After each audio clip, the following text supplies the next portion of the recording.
Hi, I'm Odelyn. And the morning after I buried my husband, my sister walked into my office, smiled, and fired me, said I was too distracted to be of use, then added, "You're not paid to mourn." But what she didn't see was the letter he left me, tucked beneath my keyboard, waiting.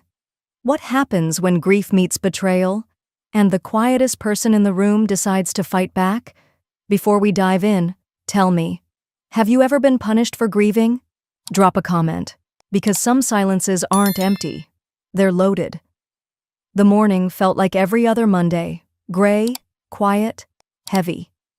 I parked in the back lot of the office in Portland and sat in the car for a full minute, the engine ticking under the drizzle. My fingers fumbled with the keys, not from the cold, but from something else. A quiet emptiness that had followed me since Mom's funeral 3 weeks ago. I still wore black, a soft turtleneck and slacks, not for mourning anymore, I told myself, but because I couldn't think about color, not when everything inside still felt dark. The office smelled the same, burnt coffee, recycled air, that faint citrus cleaner they used every Friday. I nodded at Hannah from reception. She looked down, pretending to shuffle papers. By the time I reached my desk, I already knew something was off. No good mornings, no passing jokes, just the sound of keyboards clicking and eyes deliberately not meeting mine. Even Vera hadn't looked at me, and that was rare. She usually had something to say, even if it stung. I poured myself a mug of coffee, too bitter, too thin, and stared at the steam rising like ghosts. That's when I heard the footsteps. They weren't rushed. They were purposeful, and they stopped at my office door. When I looked up, Vera was there. Hair perfectly curled, blouse pressed without a wrinkle, lips painted with that same unforgiving red she wore the day Mom died. Beside her stood Melissa from HR, clipboard in hand, expression unreadable. "Odelyn," Vera began, voice smooth like someone pitching a brand deal. "Can we have a word?" My throat tightened. "Sure." They stepped inside, and Melissa quietly shut the door. I didn't stand. Something told me I'd need to be grounded for this. Vera didn't sit either. She stood, arms crossed. Her tone was clipped, clinical. "Let's be honest, you've been distracted for weeks. Late responses, missed edits, low morale." She paused, looked at me like I was a cracked phone screen she didn't want to touch. "You're not paid to mourn." The words didn't register at first. I stared at her, blinking slowly, as if I'd misheard. "What?" She gestured toward Melissa, who stepped forward and placed a white envelope on my desk. "This is your severance package," she said softly. "It's standard. We ask that you clear out your things by 2. I looked down at the envelope but didn't reach for it. The world felt suddenly muffled, like I was underwater. "You're firing me." Vera's voice was devoid of anything human. "It's not personal, Odelyn. This is business." Business. That word again. The same word she'd used when she declined to visit Mom at the hospital. The same word she threw around when she skipped hospice meetings because a brand was flying her out to LA. My lips parted, but no sound came. Instead, I looked past them, out the window. It had started to rain harder. They stood in silence, waiting. So I nodded, once, slowly. "Fine," I said, and stood. Melissa offered something like sympathy. Vera didn't flinch. They left, just like that. I sat back down. The office was quiet again, but the silence felt different, thicker. My chest ached, but not in the way I expected. It wasn't sadness, not really. It was something sharper. I began to pack, methodically. First, the pens, the paperweights, the framed picture of Mom and me from the fall festival 2 years ago. She was laughing, scarf flying in the wind, eyes crinkled at the corners. I set it gently in the box. Then came the little things. A packet of throat lozenges, a notepad with scribbled half poems, a dried sprig of lavender Mom had tucked into my lunch once. "For calm," she'd said. I slid my keyboard forward to wipe beneath it, and that's when I felt it. Something folded, tucked just beneath. I paused. It was a small piece of cream-colored paper, weathered at the edges, my name written in familiar handwriting. My hand trembled as I pulled it free. And Vera? She was still standing in the hall, watching. I didn't open it right away. Not with Vera still standing in the hallway, arms folded, eyes tracking my every move like she owned the very air between us. I slipped the letter into the inside pocket of my coat, gently, like it might bruise. Then I grabbed the half-packed box of my things and headed out. No one said goodbye, not even a glance. By the time I reached the parking lot, the sky had turned a deeper gray, low and heavy, the kind of overcast that made everything look like it was holding its breath. I slid into the driver's seat, closed the door, and just sat there. The letter rested on my lap, quiet and unassuming, like it hadn't just come from the grave. It was sealed with a strip of floral tape, the kind Mom used to close cookie tins and birthday cards. I ran my thumb across it once, then again. Finally, I peeled it back and unfolded the paper inside. Her handwriting hadn't changed, even in the end. Loopy cursive, firm pressure, always in blue ink. My sweet girl, if you're reading this, then it means I didn't get to say everything I needed to in time. I'm sorry. I tried. But I think you already knew that. I swallowed hard. People show you who they are when you're at your weakest. Don't listen to their words, honey. Watch their actions. Especially Vera. I know she talks big, but she doesn't always tell the truth. Not about the business, and certainly not about you. I blinked fast, but the tears came anyway. She's going to try and erase you, not because you did anything wrong, but because you did everything right. She doesn't understand what you sacrificed. And she won't stop until your name is gone from what you helped build. That's why I left a folder in the bottom drawer of my dresser, the one under the quilt squares. I labeled it, "For O." It has what you'll need. I exhaled. Slow, controlled, like I was trying to keep from shattering. Don't let her bury your voice. You were always my heart, always the strong one, the one who stayed. Love, Mom. I folded the letter back slowly, held it against my chest. That was the first time I let myself cry since the funeral. Not because she was gone, but because even in dying, she was still protecting me. And suddenly, a memory slid in like a cold wind under a door. 4 days before Mom passed. The hospital room smelled like those lemony disinfectant wipes, and the monitor kept letting out that soft beep every 4 seconds. I was sitting beside her bed, spooning soup slowly between her cracked lips. Vera had stopped by that day, late, as usual. She never stepped fully into the room. She was in the hallway, texting someone, laughing softly like it was a casual brunch, not a deathbed vigil. Mom had reached for my hand with more strength than I thought she had left. "Oh," she whispered. "Bottom drawer. Under the quilt things." I remember nodding, brushing a bit of soup from her chin. I thought she meant something sentimental. An old scarf or photo. I didn't ask. There never seemed to be enough time. Now I knew better. She was trying to warn me, trying to give me a head start before Vera's claws sank in. I sat in the car for a long moment, gripping the steering wheel. This wasn't just a firing, it was erasure. Vera hadn't simply removed me from the company. She was rewriting our entire story, starting with who was allowed to grieve, who was considered worthy, who got to walk away clean. And for the first time since I left that office, I felt something stir beneath the numbness. Resolve. You're not burying me with her. Not like this. I took a steady breath and reached for my phone, scrolled to my saved drafts. There it was. A half-written email to our mother's attorney, Mr. Langley. I'd started it months ago when things began to shift in the office, when Vera started looping me out of meetings, rerouting approvals, speaking about my brand instead of our company. I read through the draft once, then twice. I added one final line, "Please confirm if my name was removed from the ownership documents prior to my mother's passing. I have reason to believe unauthorized changes were made." I hovered over the send button. A gust of wind rattled the car window. And I tapped. Send. I set my phone down gently in the cup holder and stared at the windshield for a few seconds. Rain had started to fall.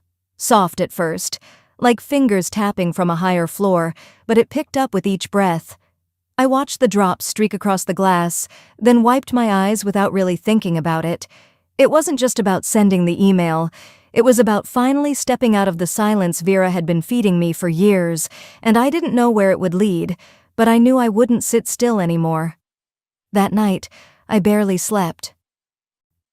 I ironed my blouse twice, laid out my slacks like it was my first day on the job. I even polished my shoes. There was something almost ceremonial about it, as if I was getting dressed not just for work, but for war. By the time I pulled into the lot the next morning, the sky hadn't cleared. Just more of that Oregon gray, steady, weighty. It matched the mood. I walked in, heels clicking against the polished tile, and noticed it immediately. People looked busy, but not in the real way. The kind of busy where they avoid eye contact, shuffle papers that don't need shuffling, and pretend they didn't just whisper your name a few seconds earlier. I passed Jared at the front desk. He usually smiled. Today, he adjusted his glasses and kept typing. The elevator doors opened. I stepped in alone. By the time I reached my floor, it was clear someone had been through my desk. A few of my picture frames were gone. My notepad had been replaced with a blank company-branded one. My inbox, normally stacked, was empty. Not sorted, just cleared out. That's when I saw her. Vera. She stood at the end of the hallway like she'd been waiting for this moment. Her arms were crossed, posture perfect, like she'd been rehearsing. She took one step forward and, without even saying good morning, said flatly, "You're not paid to mourn, Odelyn. You're paid to deliver." I didn't respond. She walked closer, then held out a folded document. I took it. "Effective immediately," she said, loud enough for everyone within 20 feet to hear. "You've been reassigned. No client-facing work, no review responsibilities, internal duties only." The hallway was dead silent. I could feel the eyes. A few doors cracked open. Then she smiled, that fake smile she wore like perfume, and said, "Let's give her time to figure out if she's still capable of contributing." Laughter came from somewhere behind the glass conference room door. Not full-blown, but enough to twist the knife. I stood there for a beat longer than I should have, then turned, walked back toward my desk. I didn't cry. I didn't flinch, but my hands were trembling. Every step down the hallway felt like I was walking past people I used to know, used to laugh with, share lunches with, swap stories about kids and holidays and broken printers. But now, they didn't see me as Odelyn. They saw an embarrassment. I lasted 20 more minutes at that desk, just long enough to answer a few meaningless internal emails and pretend to reorganize a drawer. Then I grabbed my coat and headed for the parking garage. There's something strange about crying in the driver's seat of your own car. You feel hidden, but exposed. I pulled the door shut, leaned my head back, and closed my eyes. Mom's letter replayed in my mind again. She's going to try and erase you, and she was doing it, piece by piece, in meetings, in memos, in whispered jokes behind closed doors. Vera had always been like this. Even when we were kids, she'd tell guests she'd baked the cookies I made. She'd win the praise and then turn around and roll her eyes at me. "You're just the background, oh," she once said. "I'm the story." Back then, I thought it was just childhood rivalry. Now I understood. She hadn't changed. She'd just gotten better at hiding it in boardrooms and business plans. But I had changed, and something inside me had shifted. I sat up, wiped my face, started the car. I didn't know what I was going to say, but I knew where I had to go. 10 minutes later, I was parked outside Langley and Ward. I called from the lot. "Hi, this is Odelyn Corbin. I need to book an appointment." Pause. "Today, if possible." The receptionist's voice was soft. "Do you mind me asking what it's regarding?" I looked at the dash, at my reflection in the rearview. "It's time," I said. She booked me in for the afternoon. I hadn't even started the car again when my phone rang. It was my godmother, Judith. She never called unless it was serious. I answered on the second ring. "Odelyn," she said, her voice low. I could hear something behind it, urgency, maybe even fear. Then 4 words. "There's something else." Judith didn't say another word on the phone, just that single line, "Odelyn, there's something else." and then a quiet pause before she added, "Come now, please." The way she said it, it wasn't a request. It was a bridge collapsing behind me. I didn't ask questions, I just started driving. Traffic on the west side was crawling. A moving van had blocked part of 19th Street, and every turn felt like it added 10 more minutes. But somehow, I didn't mind. I needed that time, not to prepare, just to stay still long enough to keep from shaking. By the time I pulled up in front of her small brick home, the rain had turned into a fine mist. Judith was already at the front window, looking out. Her porch light was on, though it wasn't quite dark yet. I knocked once before opening the door. She didn't smile when she saw me. No warm hug like usual. She stepped aside and closed the door behind me gently, like she was afraid the walls might hear what we were about to say. "In here," she said, motioning toward the dining room. There was a folder on the table, but she didn't go to it right away. She poured me a cup of tea instead. Earl Grey, heavy on the sugar, just how Mom used to do when I had a cold as a kid. I noticed her hands weren't steady. Judith had always been the calm one in our family, the person you called when everything else was falling apart. But right now, she looked like she hadn't slept. "I was going through your mom's things," she finally said, trying to organize some of the estate documents Vera left in a rush. She reached for the folder, and I found this. It wasn't in the folder. She pulled it from her pocket, an off-white envelope slightly crumpled. The corner was torn and the flap sealed only halfway. There was no stamp, just my name. My hands felt like glass, fragile, thin. But I took it. Judith didn't speak while I opened it. She just sat back in her chair, fingers laced tight like she was bracing for something. Inside was a single sheet, folded once. My mother's handwriting, familiar and delicate, like she'd written it leaning against the arm of her favorite chair. "Odelyn, I don't know if I'll have the courage to say this out loud, or if Vera will let me, but I need you to know, you were never just the other daughter. You were the reason I had strength when I didn't know I had any, the one who stayed, the one who carried everything and never demanded recognition for it. I've made mistakes, so many, especially letting Vera speak louder than me. I was tired, baby. Tired of the noise, tired of the fighting, tired of the guilt I didn't know how to erase. But I want you to know, I saw you. I always saw you. You were my quiet miracle. I didn't realize tears had fallen until I tasted salt on my lips. Judith sat silently, just watching. No pity in her eyes, just something sadder. Regret, maybe. A kind of mourning that words can't really reach. "She never gave it to me," I whispered. Judith nodded. "I think she meant to. But—" She trailed off.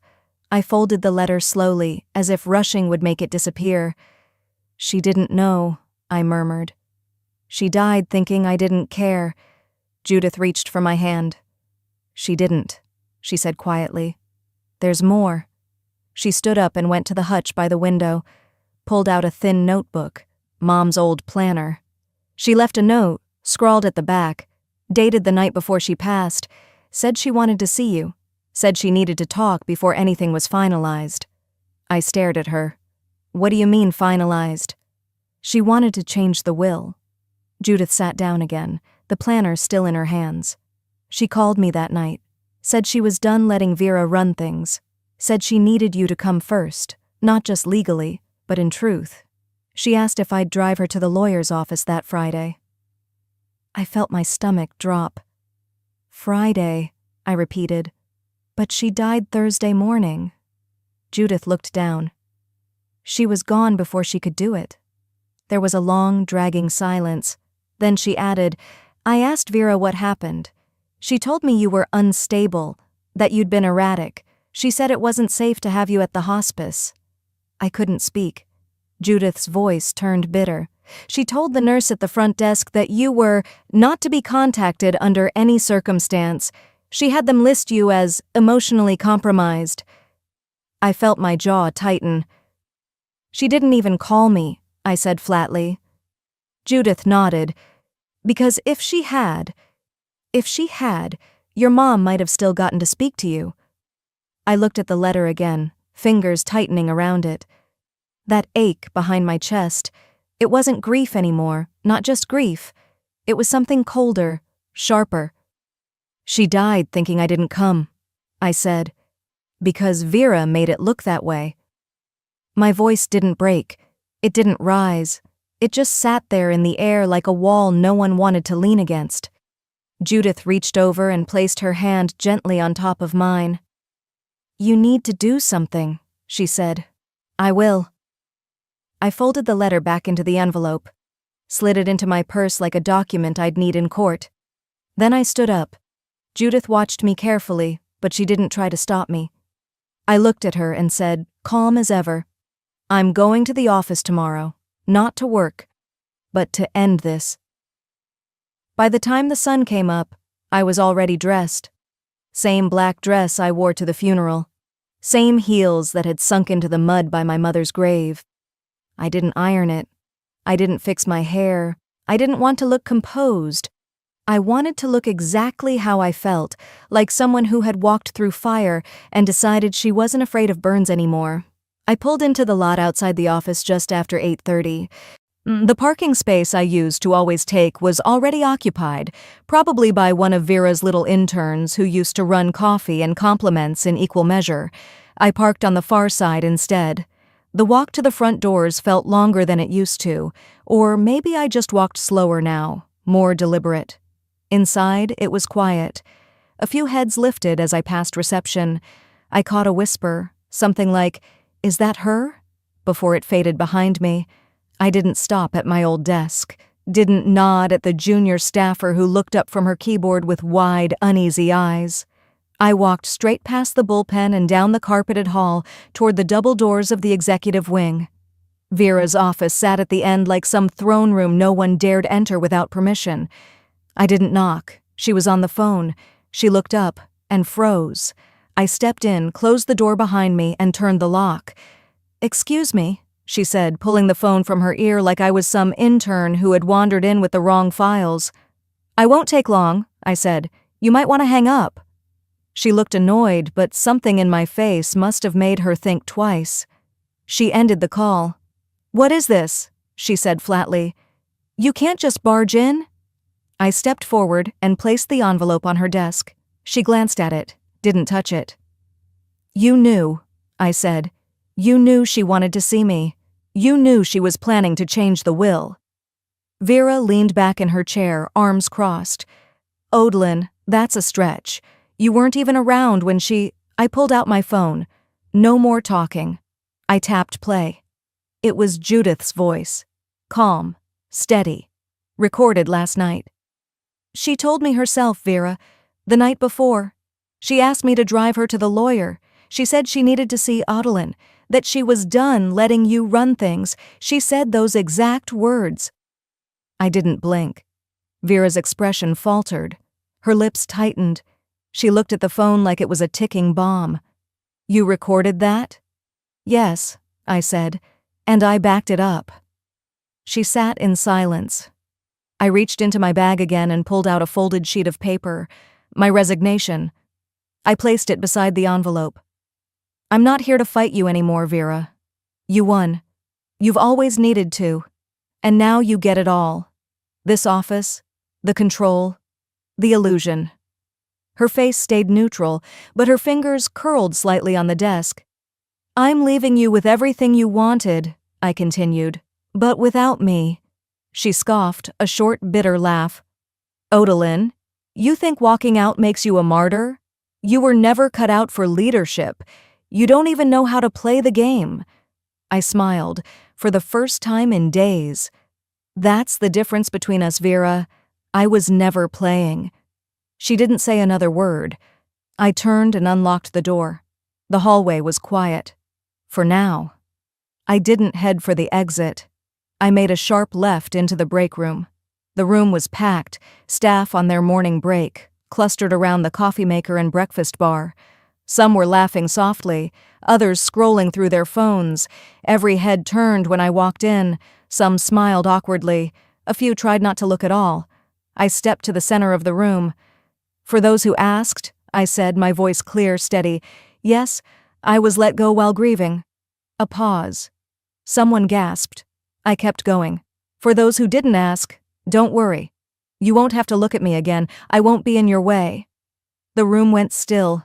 You could have heard a spoon drop. I didn't wait for applause. I didn't expect any, but as I turned to leave, a quiet voice said, "We're sorry, Odelyn." I didn't look back. I couldn't. My eyes were starting to sting. I reached the lobby and pushed open the glass doors, but before I got more than a few steps onto the sidewalk, I heard footsteps behind me. Wait! I turned. It was Jordan, the junior accountant, barely 22, always quiet, always watching. He caught up to me, holding something in his hand, a folder. "There's something I think you should see," he said, breathless. "It's about the company finances." Jordan's voice was still catching its breath when he said it. "Wait, there's something I think you should see. It's about the company finances." I didn't say anything. I just followed. We didn't head toward Vera's office or the front desk.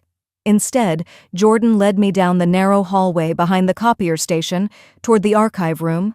That part of the building had always been a bit forgotten, a place where old project files and discarded monitors went to die.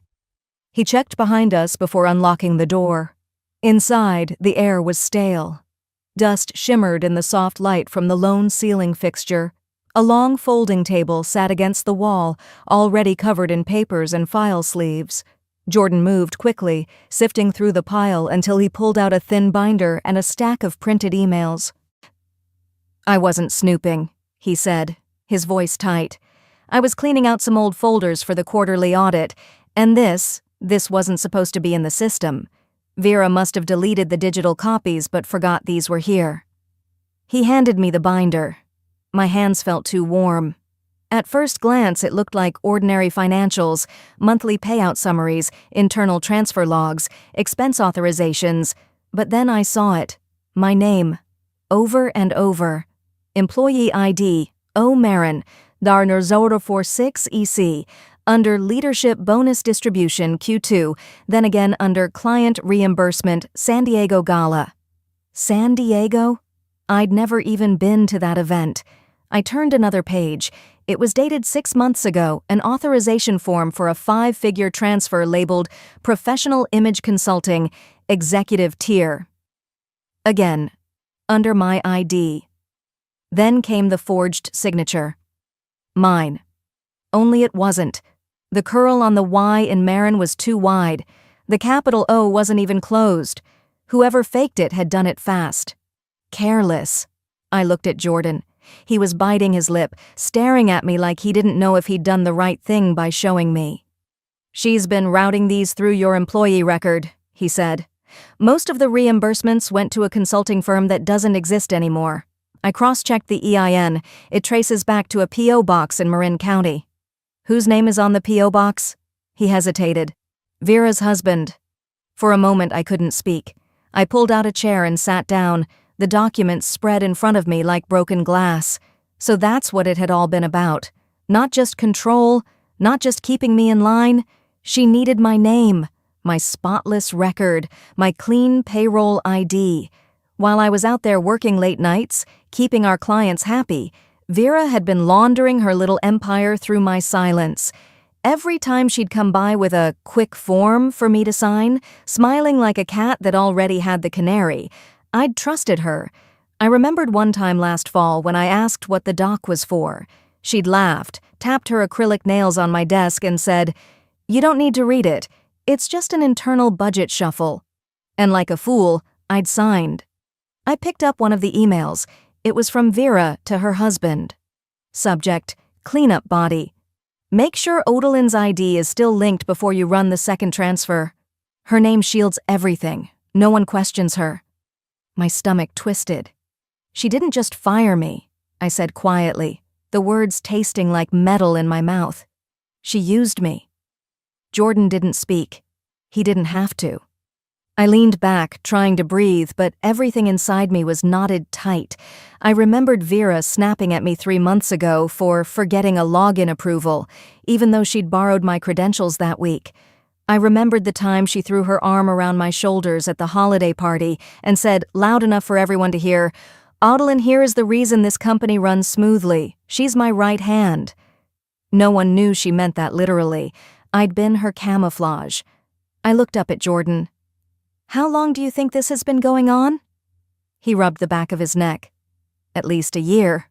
Probably more." I let out a breath I hadn't realized I'd been holding. There was a heaviness in my chest, but beneath it, something else was beginning to rise. Not grief, not fear, clarity. "It wasn't just about pushing me out," I said quietly. "She was erasing me, but she still needed my name. She didn't want me gone. She just wanted me silent." Jordan looked at me, then said something I won't forget. "You're not the first person she's done this to." I blinked. "What?" "There were others, not on your level, but people who quit because they felt something was off. But no one ever had proof. No one ever fought back." I stood slowly, my hands resting on the back of the chair. "Why are you showing me this?" "Because you did something none of us ever had the courage to do," he said. "You said it out loud. You looked her in the eye." I glanced down at the table again.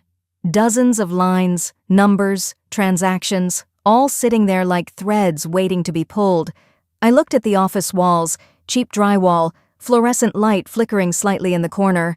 The place hadn't changed in years, but I had. I reached into my bag, pulled out my phone, and unlocked the screen. There were a dozen things I could have done in that moment. Call HR, call my lawyer, call the press. But instead, I just whispered, more to myself than to anyone else, "I'm not done here." 1 week later, I walked back through the front doors of that building, but this time not with a badge clipped to my blouse. No uniform, no morning greeting, no laptop bag. No, just me, holding a thin file folder, walking into a place that once called me family, only now I was the witness. And I wasn't here to make peace. The receptionist looked up, then quickly glanced down again like she'd seen a ghost. I didn't blame her. I wasn't exactly subtle last time I left. An assistant from legal came out a minute later and nodded toward the elevators. "Ms. Mourn, this way, please." We rode in silence. Up on the 4th floor, one of the conference rooms had been converted into a formal hearing space. HR sat on one end, legal on the other. Vera was already there, seated dead center, flanked by 2 execs who looked like they regretted ever tying their names to her. She saw me and narrowed her eyes. "What is she doing here?" Before anyone could answer, the HR director, Linda, who once brought me soup when I had the flu, stood up with her usual calm.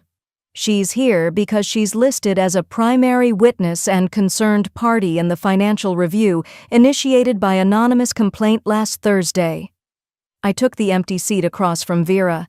She was wearing a navy blazer sharp enough to cut through steel and makeup so heavy I could barely see the expression on her face. But her voice, tight, defensive, gave everything away. "I think we're all wasting time here," she said flatly. "This is obviously a misunderstanding. My team's working overtime to untangle the admin mix-ups. We had staffing shortages, clerical errors." Linda cut in softly. "Vera, no one's made an accusation. Not yet. We're simply reviewing evidence. Let's start with a few routine questions." The next 20 minutes were a slow grind. Linda asked about budget approvals, expense reports, and access logs. Vera answered like she was reading off a script, calm, practiced, blaming data entry interns and old software bugs. I didn't speak, not once. I just sat still, hands folded over my lap, until Linda looked at me and said, "Ms. Mourn, do you recognize these documents?" She gestured to the AV assistant in the corner, who tapped his laptop. A projector flickered to life. On the screen, a time-stamped approval request. My name, my ID, an electronic signature. Dated during the same week I was on bereavement leave, burying my uncle in Michigan. I stared at the screen for a second, then nodded. "That wasn't me," I said. "I wasn't even in the state." The screen changed. A second document. An email with Vera's address at the top. Use Odelyn's account. It's already cleared for executive expenses. Less red tape. And then a third. A company memo, unsigned but linked to her IP login, detailing a bonus structure routed through my ID and rerouted to an outside consultant. One listed under a Shell LLC, now traced back to Vera's brother-in-law. Someone coughed in the room. Another exec shifted in their chair. Vera's face turned pale. "None of this is conclusive," she snapped. "Anyone could have used her credentials. She was careless with her logins. We've had that conversation before." Linda didn't blink. "Our IT records show the login occurred from your office computer at 8:41 a.m. while Ms. Marin's badge hadn't been scanned in, and she was listed as on approved leave. We verified the travel timestamp on her flight." Vera opened her mouth, but no sound came out. Then she laughed. It was short, bitter. "This is a hit job," she said. "She's mad because she got let go. This is her little revenge tour." I finally leaned forward, my voice steady. "She said I wasn't paid to mourn," I told the room, "that I was just a shadow in the system." Those were her words. People looked at each other. I continued. "But while I was away saying goodbye to family, she used my name, my clean record, my silence. She didn't want me gone. She just didn't want me seen." A long pause filled the room. The weight of truth had its own gravity. One of the execs at the end of the table whispered something to legal. The company lawyer leaned forward, adjusting his glasses. "We'll be in touch regarding next steps, Ms. Marin. You may want to retain formal counsel." Vera laughed again, this time almost trembling. "You don't know what you've started," she hissed. I stood slowly, picked up my folder, and met her eyes. Calm, cold, final. "You have no idea what I've finished." Vera's words were still ringing in my ears, sharp, hollow threats that meant nothing to me anymore. I stepped outside the building, buttoned my coat, and let the cold air cut through the noise in my head. As the glass doors closed behind me, I realized something had shifted, not just in the room, in me. By the time I got home, it was already dark. I kicked off my shoes, unzipped my coat, and set my bag down on the side table. The apartment felt unusually still, not silent, just still, like it had been holding its breath, waiting for me to stop running. I walked to the bookshelf and pulled down the box I hadn't touched since the week I left the firm, the one marked simply, "Desk, Office." Inside, a coffee-stained mug I never got around to washing, 2 packs of pens I never opened, and a pile of documents I hadn't looked at twice. I moved some papers aside, and that's when I saw it. Tucked just behind the old wireless keyboard I'd nearly thrown out the day I packed was a folded envelope. My fingers froze mid-reach. I recognized the handwriting instantly. It was his. I carried the envelope to the couch, sat down slowly, and stared at it. The seal was already broken. I must have opened it before, back when everything was a blur, when food had no taste and sleep never came, but I couldn't remember reading it. So I did now. "Oh, if you're reading this, it means the surgery's over, or I didn't make it. Either way, there's something I needed to say before I went under. I've watched you walk into that office day after day, swallowing your pride to keep things moving. You've worked through pain, loss, injustice, and always with grace. But please, promise me something. If I don't come back, don't let them turn your kindness into chains. Don't let them bury your name beneath theirs. You were never a shadow. You are the whole damn light." My hands trembled as I lowered the page to my lap. I didn't cry because I missed him. I cried because for the first time in weeks I felt seen, not pitied, not avenged. Seen. "You saw it," I whispered. "All of it." I sat there for a while, letter still in hand, tears drying on my cheeks, until the hum of the refrigerator reminded me the world was still turning, and I had unfinished work to do. 3 days later, I walked into the boardroom. No one expected me. The room was filled, 7 members around the long walnut table. A few faces I hadn't seen in months, some I'd only known by title. All of them looked up when I entered. Vera was already seated, one leg crossed sharply over the other, an untouched glass of water in front of her. She smiled. That same smug smile she gave when she told me I was too emotional for executive decisions. "I wasn't told we had a guest," she said. I walked to the head of the table and placed a thin folder down. "I'm not here to negotiate," I said, meeting every eye one by one. "I'm here to make something plain." I pulled out the envelope and set it in front of the chairman. "This was beneath my keyboard," I said, "just like everything else you buried." The room quieted. Vera tilted her head. "What's that supposed to mean?" I didn't answer. Instead, I slid the folder open and took out a second binder, this one heavier. Inside were copies of the audit findings, printouts of the forged approvals, expense trails linking to Vera's personal vendors, and a USB drive containing audio files, ones I'd been handed discreetly by a younger team member who had once worked in her office. On the audio, her voice mocking my bereavement leave, laughing about how dead husbands make great cover stories. Laughing. I didn't flinch. I let it play. Let the words echo off the boardroom walls. When it ended, no one moved. Then one of the senior board members, Mr. Kaplan, white-haired and slow to speak, leaned forward and looked straight at Vera. "You're done." She shot up from her seat. "This is character assassination," she snapped. "None of this proves—" Vera lunged across the table, grabbing for the letter I'd placed at the center. I stepped forward, snatched it back before her fingers touched the corner. "You don't get to hold his words," I said quietly. "Not after what you did." Security entered seconds later. No shouting, no struggle, just silence as she was guided out of the room, shoulders stiff, heels clicking like they still mattered. After she was gone, the youngest person in the room, the same intern who had passed me the audio files, cleared his throat. "So, what happens now?" I looked down at the letter again, then back up. "Now?" I said. "Now I rebuild what was mine, but this time, without shadows." I didn't rebuild overnight. Some days, I still woke up reaching for the other side of the bed. Some mornings, I still paused at the hallway mirror, expecting to hear him say, "You forgot your coffee again." But the silence felt different now. Not hollow, just quieter, lighter.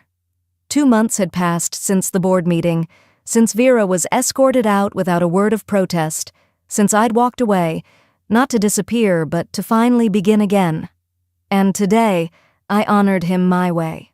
It wasn't in a ballroom or a rented chapel.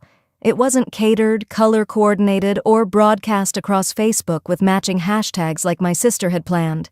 It was just 5 of us. A picnic bench under the sycamores at Fulton Park. A soft breeze, a few sandwiches, a pitcher of sweet tea, and a shoebox of memories we passed around like sacred relics. Marla brought his old baseball cap. Greg brought the broken watch he never fixed but refused to throw away. And James, our former neighbor who used to play chess with him on Sundays, he brought nothing but his stories, and that was more than enough. Then the young woman walked up. From the office, the one who'd handed me the audio drive. Her name was Grace. She looked almost nervous as she approached, a brown paper bag in hand. "I know I wasn't invited," she said softly, "but I didn't want to miss this." I nodded for her to sit. "You helped bring the truth into the light. You have every right to be here." She smiled and reached into the bag, then handed me a flat object, wrapped in tissue paper. "I cleaned it up," she said. "Thought you might want to keep it framed?" I peeled back the layers, slowly, gently. Inside was the old wireless keyboard, from my desk, cleaned, polished, mounted behind glass. Beneath it, she'd typed out a quote on a little brass plate. "You left something that mattered." My throat tightened. The same keyboard I nearly tossed with the trash was now a symbol of everything I'd fought to reclaim. After we packed up and said our quiet goodbyes, Grace and I strolled to a nearby cafe. It was one of those small places tucked between a bookstore and a bike shop. Brick walls, old booths, coffee that tasted like it had been brewed with intention. She ordered chamomile tea. I went for plain black coffee. Habit dies hard. We sat by the window, watching leaves drift from the trees onto the sidewalk. She broke the silence first. "I want to tell you something," she began. "That day, the day you stood in front of the board, I wasn't just proud. I felt brave." I looked up. She went on. "I was being cornered by my own manager. Gaslighting, intimidation, same patterns. I didn't think I could do anything, until I watched you." I said nothing, just listened. "You taught me that silence isn't kindness, it's permission." My heart caught, not because it hurt, but because it echoed, word for word, what my husband had written. "I'm glad you heard that," I said quietly. Grace smiled. "And I said something, filed a complaint. He's under review now." We sat in peaceful silence for a while after that. Back home, a manila envelope sat tucked behind my wedding photo on the console table. The same one. The letter. I took it out, reread every line. Every word felt more solid now, less like comfort, more like conviction. Then I reached for a pen. At the bottom, I wrote in simple, careful handwriting, "I kept your promise. I stayed kind, but I'm no longer silent." I slid it into a new frame and placed it right beside our picture, me in my veil, him holding my hand, both of us laughing at something forgotten. No spotlight, no speech, just truth. That was all I ever wanted. A few days later, a small column ran on the back page of the State Business Journal. "Company confirms internal reform." Following anonymous employee whistleblower records, former executive Vera L. has been permanently removed from the board. The company confirms new grievance policies and a restructuring of oversight for employee well-being. No mention of me. No clickbait headlines. That was exactly how I'd asked for it. I didn't need recognition. I needed reform. These days I work with nonprofits, quiet ones, the kind that sit with people after funerals and remind them they're still whole, the kind that protect employees who don't have the energy to fight alone. I don't need a title. I have purpose and peace. That evening, just before the sun dipped behind the neighbor's roofline, I stepped outside with a cup of tea and watched the light spill across the porch. The wind picked up, just enough to nudge the wind chime we bought on our last road trip together. It jingled gently, soft, familiar. It wasn't closure, but it was enough. I stayed there for a while. Then, finally, I turned to go inside. But before I did, I looked out one last time, then whispered, "I didn't forget." And maybe that's what healing looks like, not forgetting. Just learning how to carry the memory without letting it weigh you down. Now, I'd like to ask you something. Do you think I waited too long? Or maybe I waited just long enough to remember who I really was.